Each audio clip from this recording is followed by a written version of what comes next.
The future is just around the corner. In a workshop near Mount Fuji,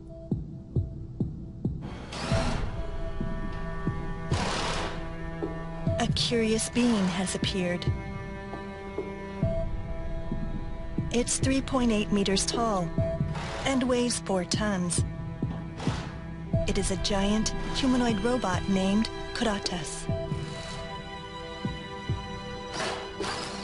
Robotics is a contemporary artist's creation. He holed up here for 2 years, building the robot with input from an expert.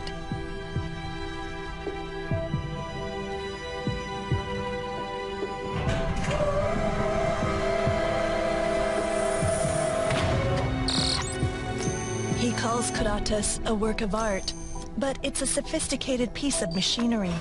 A person seated inside can control the robot, move its limbs, and grab things. The artist says he was inspired by robots in science fiction tales and animation. That vision sustained him as he worked in solitude.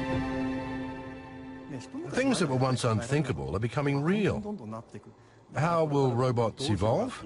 Well, military applications could be one option. They'll probably become more and more like humans. They could surpass us in strength and ability. People long dreamed of creating these extreme machines. Now, humanoid robots are here.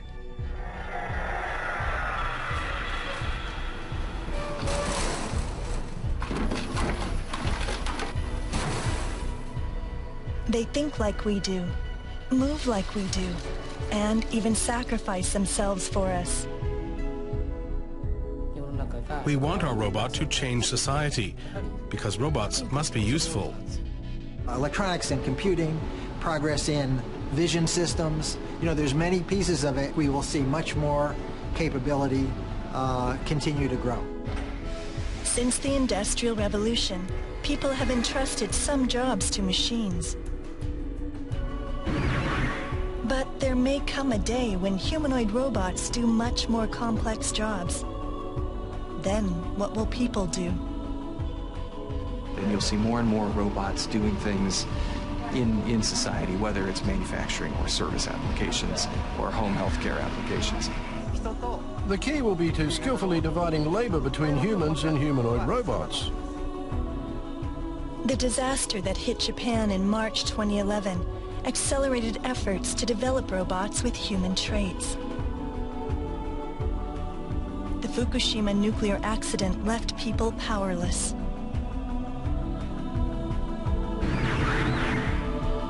Robots can take over when things become dangerous. They can plow through rubble, climb ladders, even make repairs. People are turning to humanoid robots to handle all of these tasks.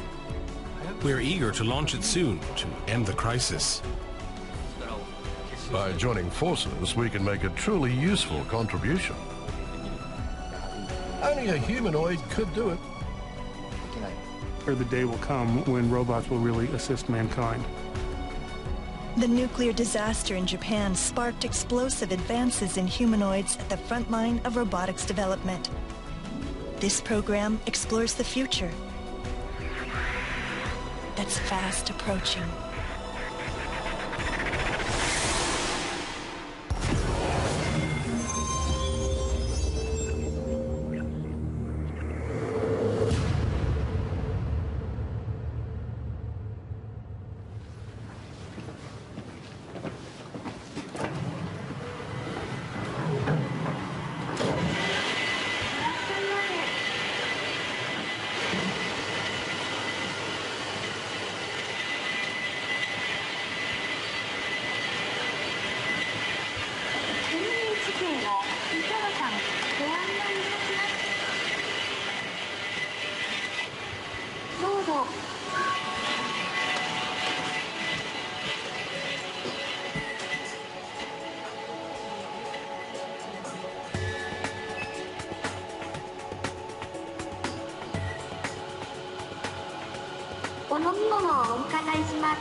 ホットコーヒーお願いします。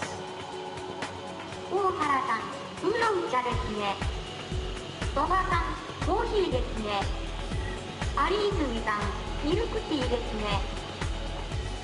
それでは少々お待ちください。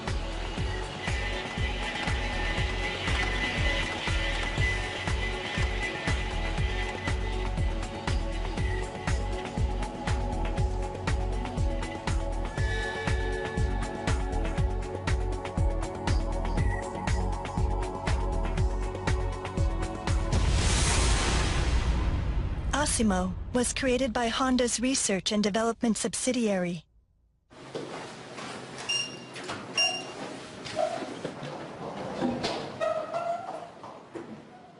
We were allowed to film their top-secret robotics laboratory.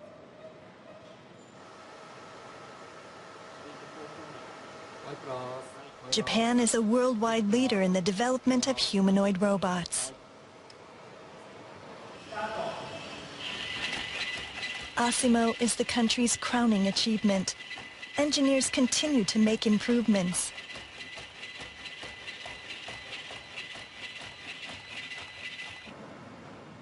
Asimov's most innovative feature is its advanced intelligence.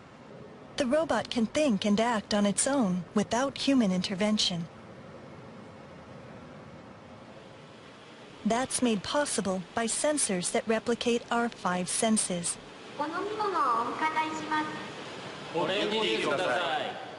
Asimov's head contains 8 microphones.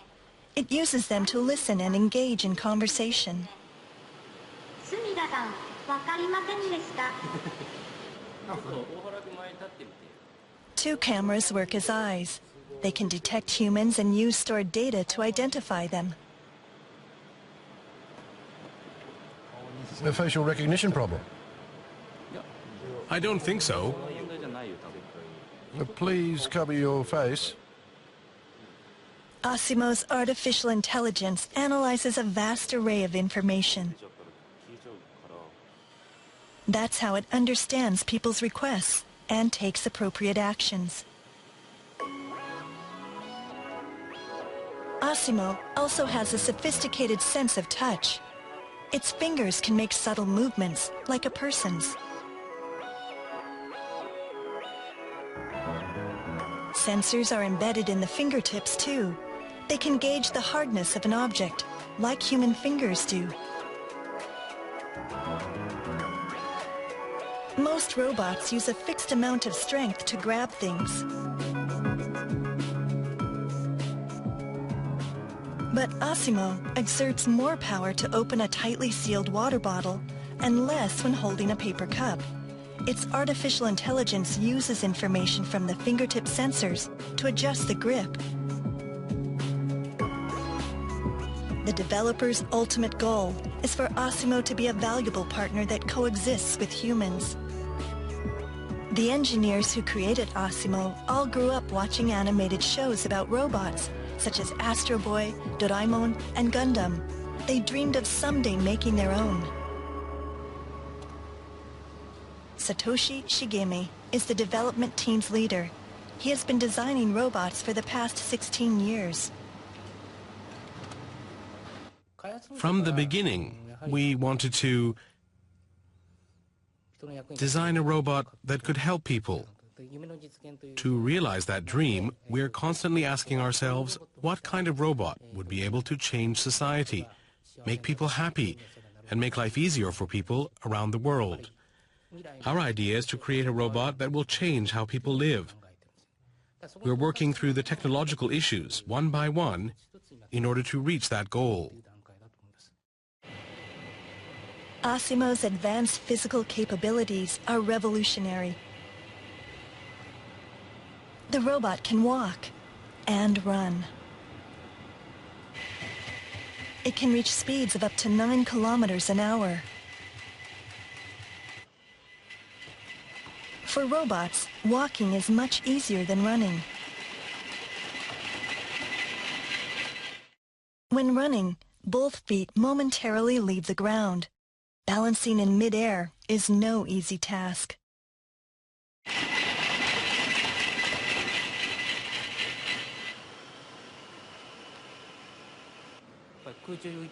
Maintaining posture while jumping or floating in the air was a major technological breakthrough. Asimov leans its upper body slightly forward to maintain overall balance. It goes forward straight in the air. Sensors in Asimov's waist measure the robot's angle. It leans slightly to compensate, forward or back, side to side. That's how it stays perfectly balanced in the air. Asimov has been evolving ever since development began in 1986, much like a growing child. But something happened that made researchers realize Asimov's real-world limitations.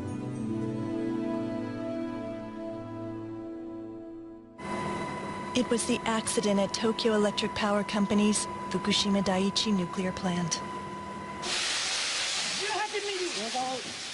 The damaged reactors released radioactive substances, making it difficult for humans to deal with the crisis.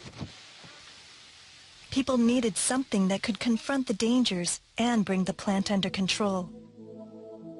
Robots. Japanese officials sent a request for robots developed by the U.S. military. The robots were sent to Fukushima in April 2011. They recorded images inside the damaged reactors.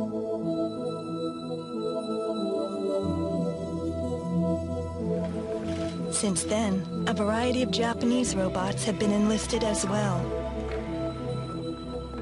Robots have proven to be useful, but 2 years after the accident, they're only used for inspections. They're not able to do all the work of humans. What about Asimov? Right after the disaster, people flooded Honda with phone calls and emails asking the company to send Asimov to the Fukushima plant. But Asimov wasn't up to the task.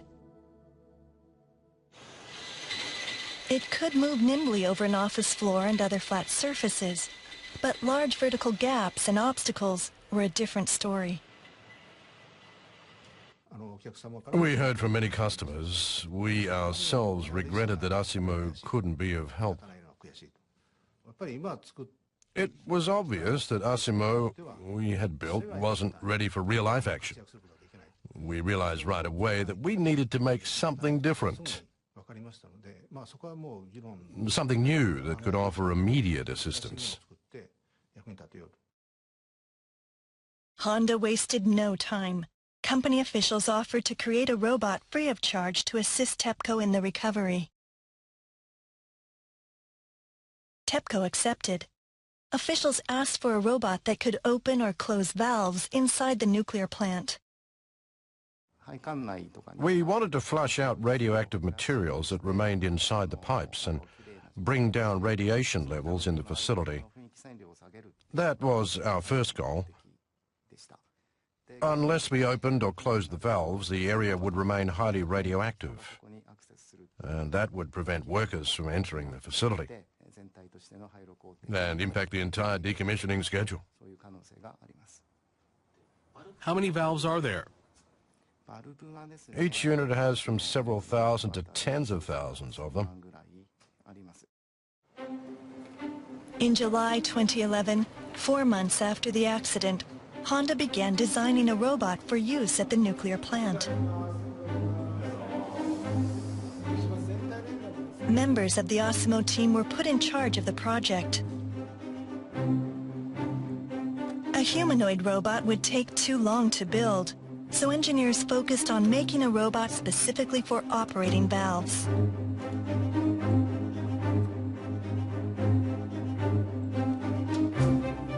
Asimov was crucial to their efforts.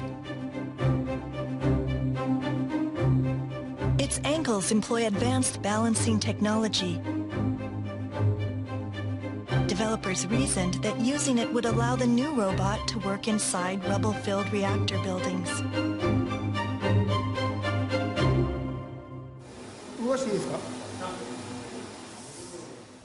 The team worked exceptionally fast, completing a prototype in just 4 months. They turned Asimov's leg into an arm for operating the valves.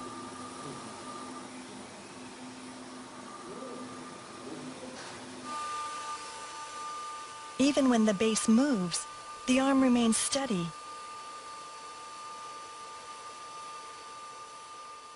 So far, so good.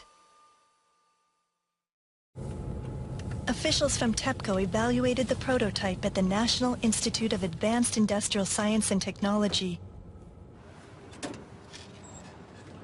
The government-backed group for cutting-edge research contributed to the development effort.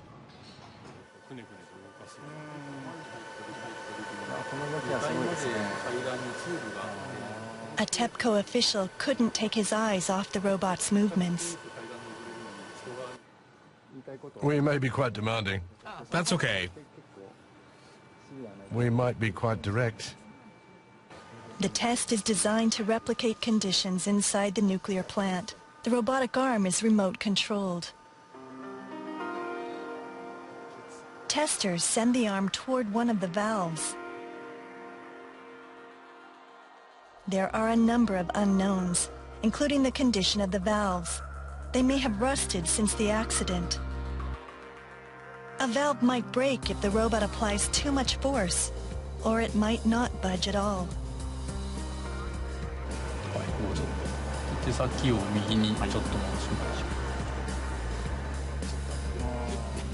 The robot uses just the right amount of force and turns the valve on the first try.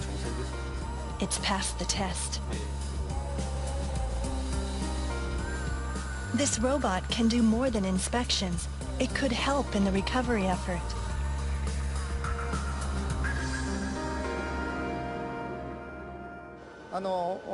From what we've seen, the robot seems near perfect. We want to use it as soon as the need arises. It's important that we quickly do what we can to make that possible.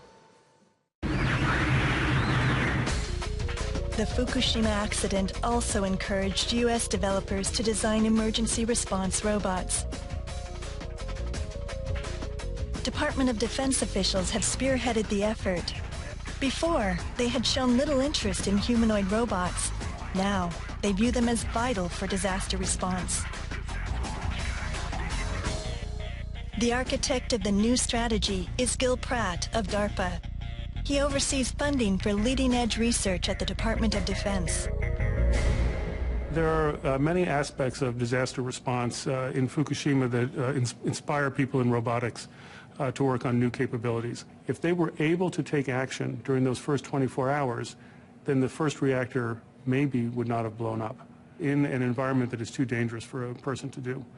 And what's important to us is that the robot is compatible with human environments, compatible with human tools, and also is compatible with human operators without special training.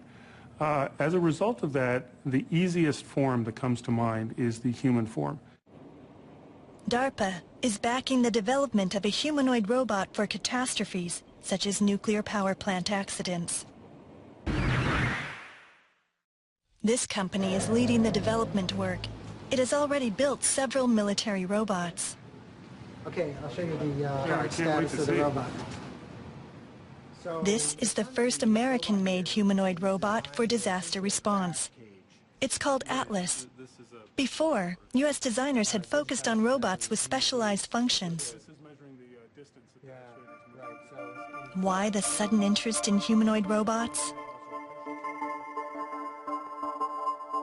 Traveling over debris, prying open valves, using tools for repairs. Performing multiple tasks like these is impossible for specialized robots. Crises also require robots that can navigate doors and stairs. Humanoid robots are ideally suited for such situations.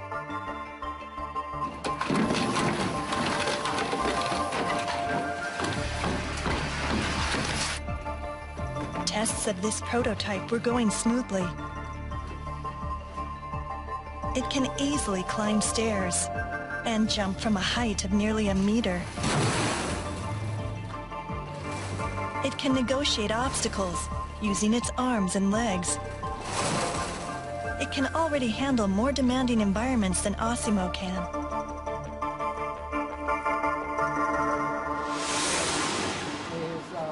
Atlas is loaded with technologies originally designed for military robots. A quadruped robot called Cheetah can race through a battlefield at 50 kilometers an hour. LS-3 is for transport. It can carry heavy supplies for soldiers. The ferocious-looking robot gets its strength from a powerful hydraulic drive system. A hydraulic device can be small, yet quite strong. The black cables convey hydraulic power to the legs. That generates the brute force required for harsh conditions on the battlefield. A web of hydraulic cables covers Atlas's body. They form a muscular suit of armor for clearing debris. Another important technology comes from military robot engineering. This machine's joints have a wide range of motion. They allow for flexibility that humans can't achieve. Atlas's joints are capable of moving in 28 different ways.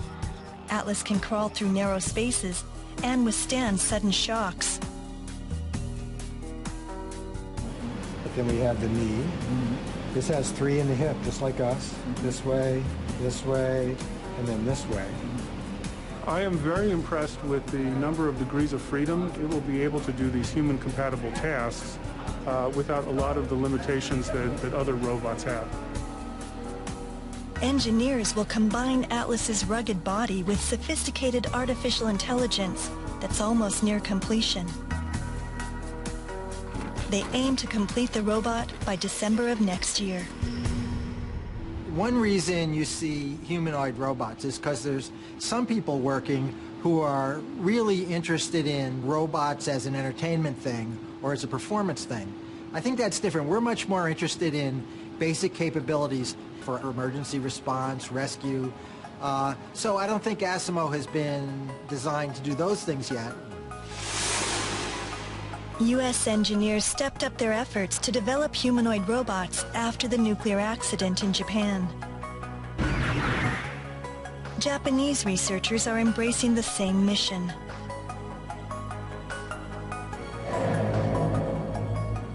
In November 2012, robot engineers from around the world gathered in Osaka for an international conference on humanoids.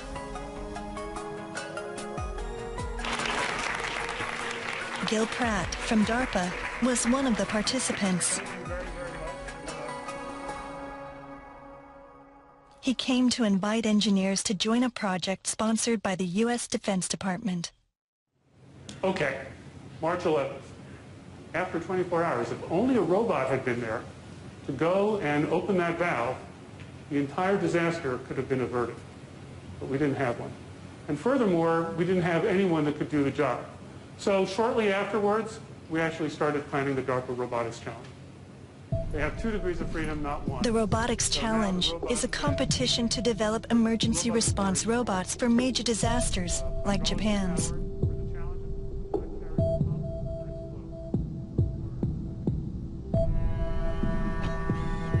The challenge consists of 8 tasks. Driving a vehicle to approach a disaster site. Walking over rubble. Removing obstacles. Opening doors. Using tools to break down walls. Climbing ladders. Turning valves. And making repairs. A single robot must complete all 8 tasks. The development period is 2 years. DARPA will provide contestants with funding of up to $4 million. DARPA has received over 100 proposals from research groups worldwide. They include renowned organizations like NASA and MIT. Japan is at the forefront of humanoid robotics engineering, yet its researchers hesitated to throw their hats into the ring.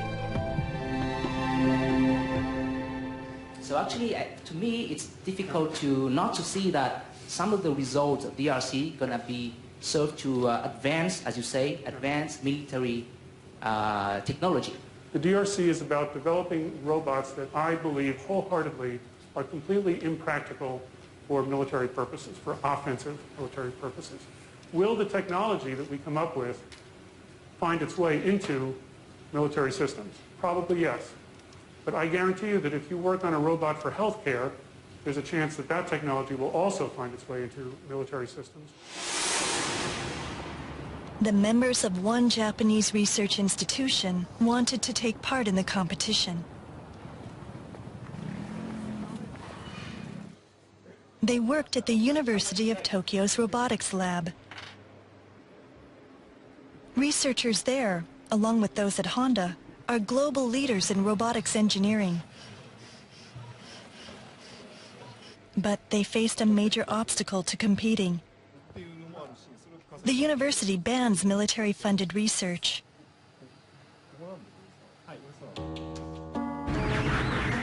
Three researchers made a decision.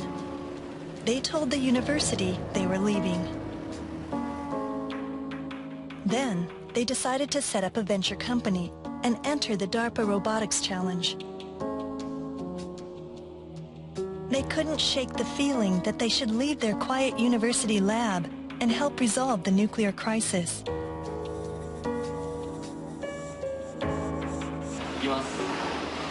6 months after launching their venture, the team had just completed a prototype with help from university graduates.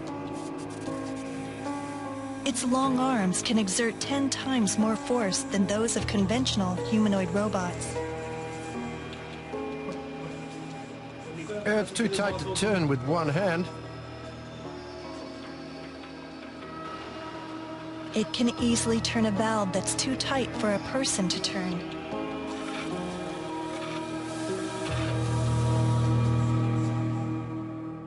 The strong force comes from a large electric current that pushes the motors to their maximum limits.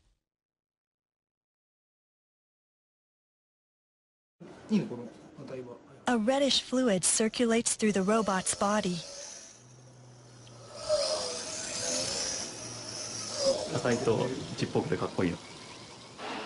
The fluid serves as a coolant that keeps the motors from overheating. The cooling system should enable the robot to perform hours of grueling work at disaster sites. The time has now come for the developers to apply their years of research to the real world. A nuclear crisis has happened here in Japan. Radiation is escaping. Researchers in every field must wonder at least once if the technology they've been working on could help resolve the crisis. By joining forces, we can make a truly useful contribution. It's with this in mind that we decided to enter the competition. One country is quickly catching up with Japan in humanoid robotics: South Korea. KAIST is a government-funded lab for the advancement of science and technology. Researchers there were among the first to express interest in DARPA's Robotics Challenge. This humanoid robot is called Hubo. It's modeled on Asimov, which Honda spent 14 years developing. Hubo was built in just 5 years. Hubo deftly manipulates its hands, and it's also good at dancing. Its moves look just like Asimov's.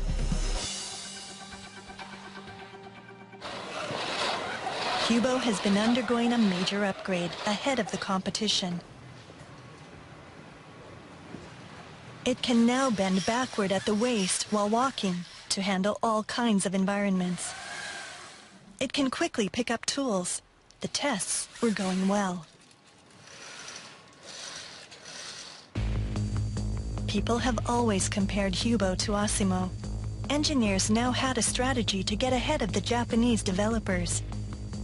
They decided to publish certain details about Hubo's design and pursue joint development with researchers at other institutions. One could say that this space inside Hubo's chest captures the heart of their thinking. It's empty now, but this is where artificial intelligence will be installed. It's removable. Hubo does not yet possess artificial intelligence. Its motions are as sophisticated as Asimov's, but Hubo's movements are all pre-programmed. U.S. universities that lead research into artificial intelligence will develop a brain for Hubo.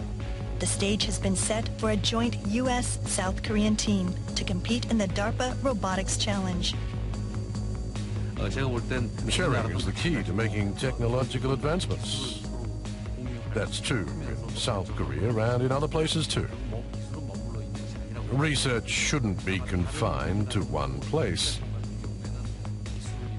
People developing humanoid robots elsewhere are too close-minded. Researchers at Honda were also invited to enter DARPA's competition.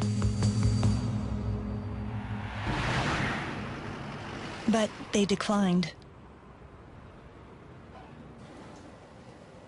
Their energies were focused on designing a robot to tackle Japan's nuclear crisis. Nearly a year has passed since Honda's robotic arm passed evaluation tests, but the device has yet to be deployed to the nuclear disaster site. That's because officials at TEPCO requested a change in specifications.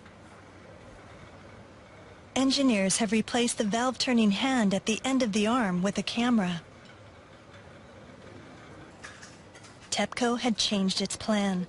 Officials decided to put priority on assessing conditions inside the plant's facilities.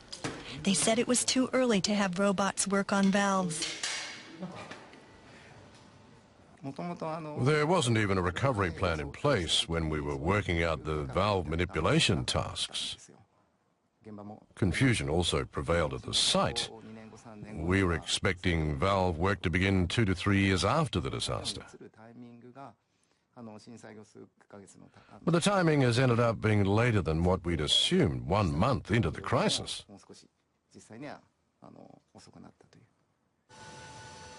The robotic arm will soon be sent to the accident site. It will provide the first images filmed from high up.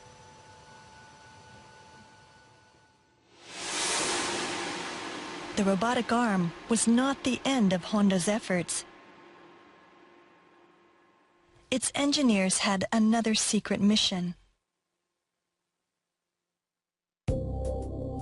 They would develop a new humanoid robot.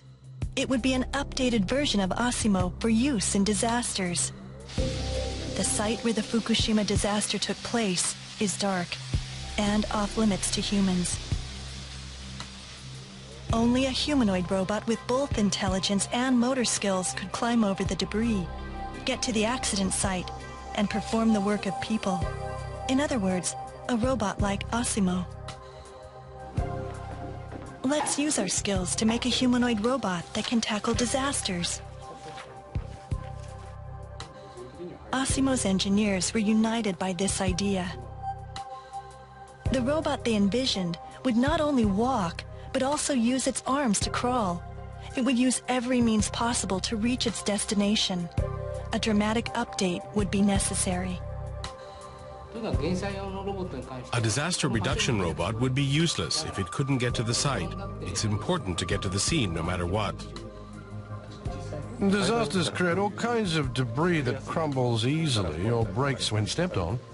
It's because it's dangerous that robots replace humans. That's what makes them valuable. A robot that couldn't get to the scene would be totally useless. Honda's engineers began developing robots in 1986 with the goal of making people happy. 27 years of research is now being put to the test.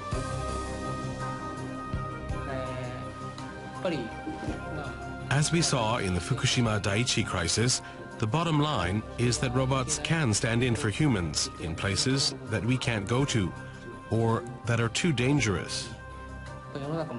I am committed to delivering what's needed, when needed, in the shortest amount of time. The accident in Fukushima spurred the development of humanoid robots around the world. The disaster also prompted people to question the roles of humans.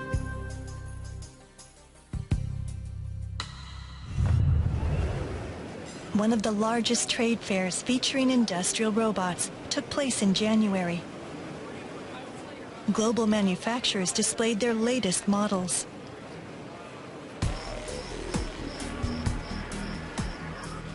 Companies are developing more and more two-armed humanoids for industrial use.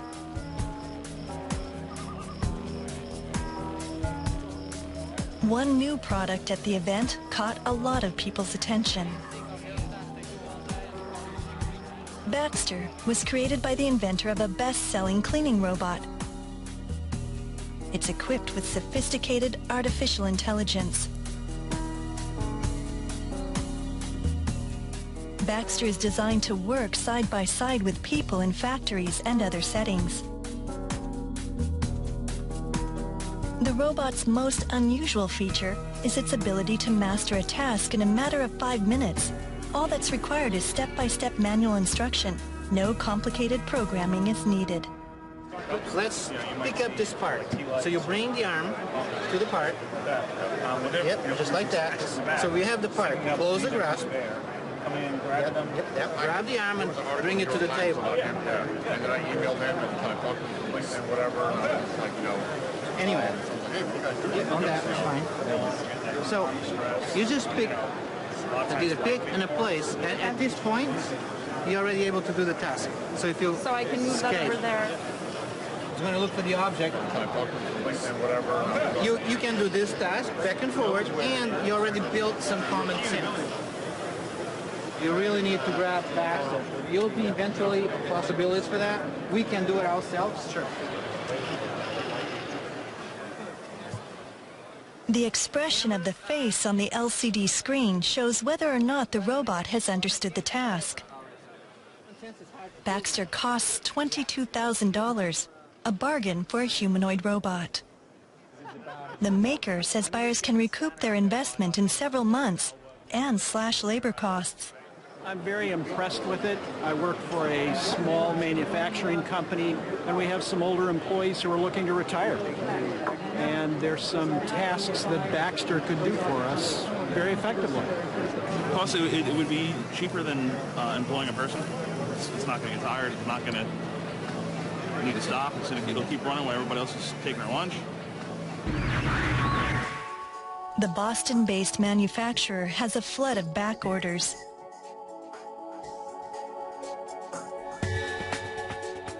Officials say someday Baxter will work at places like coffee shops, taking orders and grilling burgers. Eventually, they expect to have 500,000 U.S. customers.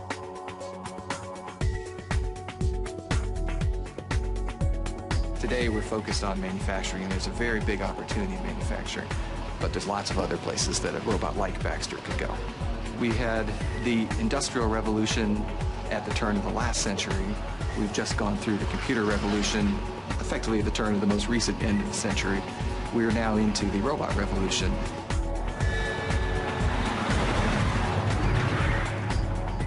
Will people and robots someday compete for jobs?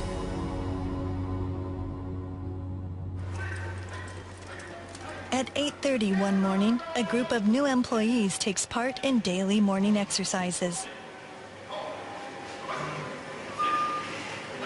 They are 13 humanoid workers called Next Stage.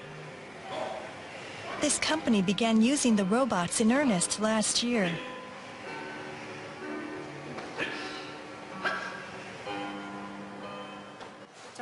They have 2 eyes and are just like humans. They're cute! This factory manufactures money sorting machines for cash registers. The humanoids work on a production line that was previously manned entirely by humans. The robot visually confirms the parts set in place by a human worker. Then it begins its task.